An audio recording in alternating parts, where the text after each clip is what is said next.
अच्छा, कभी सोचा है कि आपके फ़ोन के सारे कॉन्टैक्ट्स या अमेज़न पर लाखों प्रोडक्ट्स, ये सब इतनी अच्छी तरह से ऑर्गेनाइज़्ड कैसे रहते हैं? ये सब एक अदृश्य शक्ति के कारण होता है जिसे हम कहते हैं डेटाबेस। तो आज हम इसी के बारे में बात करने वाले हैं। चलिए, देखते हैं कि आखिर ये काम कैसे करता है। ये बात कितनी सही है ना? जब जानकारी बिखरी हुई हो या गलत हो तो हमेशा कंफ्यूजन होता है। और जानते हैं, डेटाबेस का सबसे पहला और सबसे जरूरी काम ही यही है, इस सारी उलझन को सुलझाना। वो जानकारी को एकदम साफ सुथरा और भरोसेमंद बनाता है। तो आज हम डेटा की एक पूरी कहानी देखने वाले हैं। हम बिल्कुल शुरुआत से शुरू करेंगे, कागज़ पर होने वाली गड़बड़ियों से।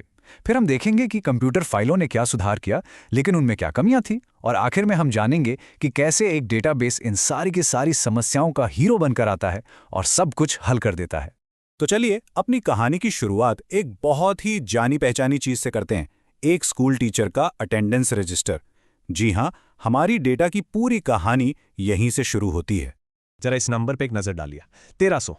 सोचकर देखिए, 50 बच्चों की एक क्लास में एक टीचर को हर महीने करीब करीब 1300 बार प्रेजेंट या एब्सेंट लिखना पड़ता है। कितना ज्यादा रिपीटेटिव काम है ये, और यकीनन बहुत थका देने वाला भी। तो हाथ से रिकॉर्ड रखने में असल दिक्कतें हैं क्या? सबसे पहली बात, एक ही चीज को बार बार लिखना पड़ता है। फिर गलती होने की कितनी ज्यादा संभावना होती है। और सोचिए, क्या होगा अगर रजिस्टर ही खो जाए या उस पर पानी गिर जाए? पूरा डेटा खत्म। और अगर किसी एक बच्चे की जानकारी ढूंढनी हो तो उसमें कितना समय बर्बाद होगा? ये सब बहुत बड़ी और असली समस्याएं हैं। तो ठीक है, इस प्रॉब्लम का पहला डिजिटल सॉल्यूशन क्या निकला? जाहिर है, कंप्यूटर के इस्तेमाल। तो चलिए अब देखते हैं कि कंप्यूटर फाइलों ने आके चीजों को थोड़ा बेहतर बनाने की कोशिश कैसे की। अब ये फाइल सिस्टम क्या होता है? इसका मतलब बहुत सीधा सा है।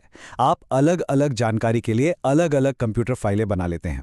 जैसे डिजिटल फोल्डर नहीं होते, बिल्कुल वैसे ही। अगर हम अपने स्कूल वाले उदाहरण को लें तो एक फाइल बन जाएगी स्टूडेंट्स की सारी जानकारी के लिए और दूसरी बन जाएगी उनके अटेंडेंस के लिए। यहाँ देखिए कितना साफ लग रहा है। ऑफिस वाले लोग एक student.txt फाइल संभाल रहे हैं और क्लास टीचर attendance.txt फाइल। पहली बार देखने में तो ये काफी अच्छा सुधार लगता है ना? लेकिन कहानी अभी खत्म नहीं हुई है। इसमें भी कुछ छुपी हुई प्रॉब्लम्स हैं। तो चलिए अब पर्दा उठाते हैं उन छिपी हुई डिजिटल समस्याओं से जो इस फाइल सिस्टम में मौजूद थीं। ये छोटी मोटी नहीं, बल्कि ऐसी परेशानियां हैं जो आगे चलकर बहुत बड़ी बन सकती हैं। और सबसे बड़ी प्रॉब्लम है डेटा रिडंडेंसी। इसका सीधा सा मतलब है एक ही जानकारी को बार बार अलग अलग जगहों पर रखना। आप देखिए, स्टूडेंट का नाम यानी एस नेम दोनों फाइलों में लिखा हुआ है। इससे सिर्फ कंप्यूटर की जगह ही बर्बाद नहीं होती, बल्कि ये और भी बड़ी मुश्किल खड़ी कर देता है। और ये रही वो मुश्किल, बिल्कुल आपके सामने। सोचिए, एक स्टूडेंट है मनिका पी और उसके नाम की स्पेलिंग ठीक करनी है। अब मान लीजिए ऑफिस स्टाफ ने अपनी फाइल में तो नाम ठीक कर दिया, पर क्लास टीचर ने अपनी फाइल में उसे अपडेट नहीं किया। तो क्या हुआ? अब हमारे पास एक ही स्टूडेंट के दो अलग अलग नाम हैं। इसी कंफ्यूजन को हम कहते हैं डेटा इनकंसिस्टेंसी। बात यहीं खत्म नहीं होती, और भी कमियां हैं, जैसे कि डेटा आइसोलेशन। इसका मतलब है कि ये फाइलें ना अलग अलग आइलैंड की तरह है। इन्हें एक दूसरे के बारे में कुछ भी नहीं पता। अब अगर हमें दोनों से मिलाकर कोई जानकारी चाहिए तो बहुत मुश्किल प्रोग्राम लिखने पड़ेंगे। और सिक्योरिटी, वो तो समझिए है ही नहीं। ये कंट्रोल करना बहुत मुश्किल है कि कौन डेटा देख सकता है और कौन उसे बदल सकता है। तो इन सारी की सारी समस्याओं का हल क्या है? अब एंट्री होती है हमारे असली हीरो की, डेटाबेस मैनेजमेंट सिस्टम, जिसे हम शॉर्ट में डीबीएमएस भी कहते हैं। तो ये डीबीएमएस आखिर है क्या? इसे आप एक स्मार्ट मैनेजर या एक बॉस समझ सकते हैं। ये एक ऐसा सॉफ्टवेयर है जो सारे डेटा को एक ही जगह पर यानी सेंट्रलाइज तरीके से संभालता है। ये फाइलों के उस बिखराव को पूरी तरह खत्म कर देता है और पक्का करता है कि डेटा बहुत अच्छे से और बिना किसी गड़बड़ी के स्टोर हो। तो देखिए, डीबीएमएस कितना स्मार्ट तरीका अपनाता है। ये डेटा को लॉजिकली अलग अलग टेबल्स में बांट देता है। एक टेबल होगी सिर्फ स्टूडेंट की जानकारी के लिए, दूसरी टेबल सिर्फ गार्जियन की जानकारी के लिए और तीसरी सिर्फ अटेंडेंस के लिए। इससे क्या हुआ? डुप्लीकेशन, यानी एक ही जानकारी का बार बार आना खत्म। सबसे अच्छा उदाहरण यह है, सोचिए अगर दो भाई बहन एक ही स्कूल में पढ़ते हैं तो उनके माता पिता की जानकारी को दो बार लिखने की जरूरत ही नहीं, सिर्फ एक बार में काम हो जाएगा।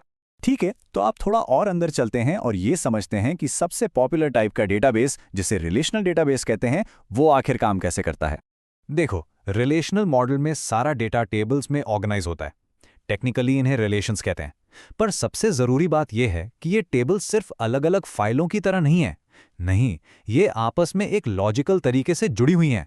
मतलब ये एक दूसरे से बात कर सकती हैं, ये लिंक्ड हैं। चलिए, आप डेटाबेस की भाषा के दो बहुत ज़रूरी शब्द सीखते हैं। पहला है एट्रीब्यूट।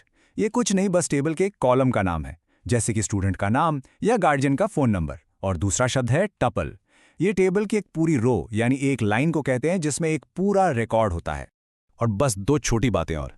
एक टेबल में जितने भी कॉलम्स होते हैं उस टोटल नंबर को उसकी डिग्री कहते हैं। और हर कॉलम का एक रूल होता है कि उसमें किस टाइप का डेटा आएगा, जैसे टेक्स्ट, नंबर या फिर कोई तारीख। इस रूल को डोमेन कहा जाता है। अब हम उस सीक्रेट के बारे में जानने वाले हैं जो रिलेशनल डेटाबेस को उसकी असली सुपर पावर देता है। वो जादुई चीज जो सब कुछ जोड़कर रखती है, और वो है कीज। तो सबसे पहले बात करते हैं प्राइमरी की। ये किसी भी टेबल का सबसे ज़रूरी हिस्सा है। ये हर एक रो के लिए एक यूनिक वैल्यू होती है, बिल्कुल आपके स्कूल के रोल नंबर या आपके आधार कार्ड नंबर की तरह। इसका काम ये पक्का करना है कि कोई भी दो रिकॉर्ड कभी भी एक जैसे ना हो। जैसे हमारी स्टूडेंट टेबल में रोल नंबर एक परफेक्ट प्राइमरी की है। और अब आती है फॉरेन की। ये बहुत मज़ेदार है।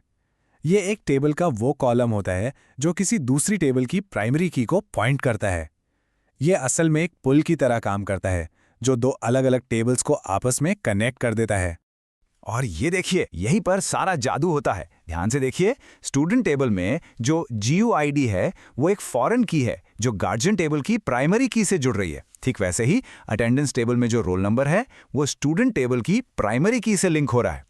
यही वो कीज हैं जो इन अलग अलग टेबल्स को एक साथ जोड़कर एक पावरफुल और ऑर्गेनाइज सिस्टम बनाती हैं। तो आज हमने कागजों के ढेर की गड़बड़ी से लेकर एक सुपर ऑर्गेनाइज्ड डेटाबेस तक का सफर तय किया, और यही वो टेक्नोलॉजी है जो आज हमारी पूरी डिजिटल दुनिया को चला रही है। तो अब जाने से पहले एक सवाल आपके लिए। जरा सोचकर बताइए, आज सुबह से लेकर अब तक आपने अपने फोन या कंप्यूटर पर कितनी बार अनजाने में ही सही किसी डेटाबेस का इस्तेमाल किया होगा? इसका जवाब शायद आपको हैरान कर